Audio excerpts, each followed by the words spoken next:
Om Swastiastu.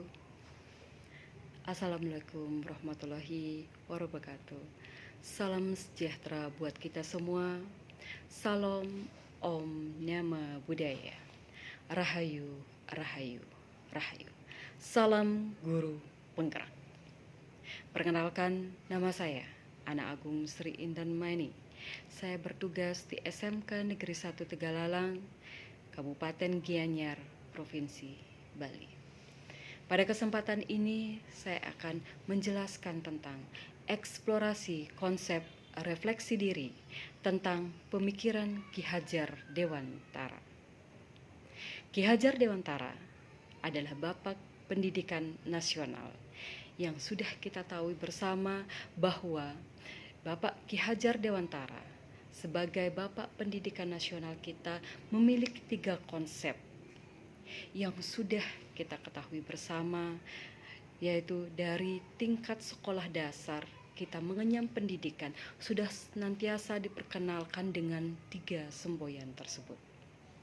Yang pertama tentang Ingarso Suntulodo, yang bermakna bahwa kita berada di depan sebagai tenaga pendidik, kita berada di depan memberikan sebuah keteladanan kepada peserta didik, sehingga peserta didik mempunyai gambaran tentang masa depannya nanti, sesuatu yang bisa diteladani, etika-etika dalam kehidupan, pengalaman-pengalaman dalam kehidupan, yaitu yang diberikan oleh Bapak Ibu gurunya yang menjadi sebuah keteladanan.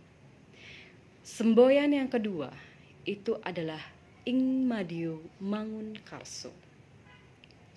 Ing Madiu Mangunkarso bahwa kita sebagai tenaga pendidik berada di tengah-tengah. Berada di tengah-tengah membangun rasa karsa dari siswa, yaitu membangkitkan minat, membangkitkan bakat yang dimiliki oleh peserta didik, sehingga mereka semakin bersemangat untuk belajar sepanjang hayat dalam proses pendidikan ini. Kemudian yang ketiga, semboyan yang ketiga itu adalah Tutwuri Handayani.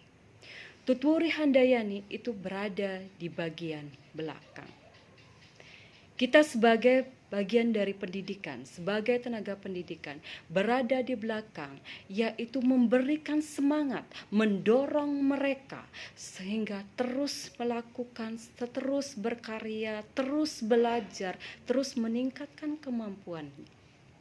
Itu adalah 3 semboyan dari Bapak Pendidikan Nasional kita.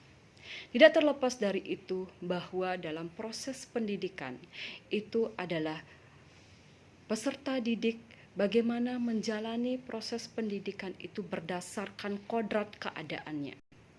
Yaitu kodrat keadaan yang pertama itu adalah kodrat alam.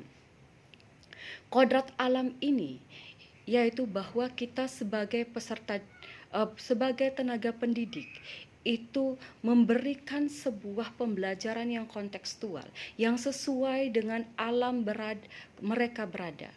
Sehingga siswa semakin semangat belajar, sehingga siswa semakin mudah memahami konsep-konsep yang kita berikan dengan senantiasa mengaitkan dengan konsep-konsep atau permasalahan kontekstual yang berada di lingkungannya.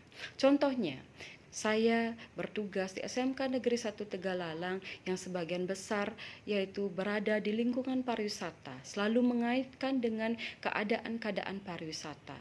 Tetapi tidak menutup kemungkinan bahwa kita memberikan permasalahan atau memberikan sebuah contoh-contoh kontekstual di lingkungan alamnya.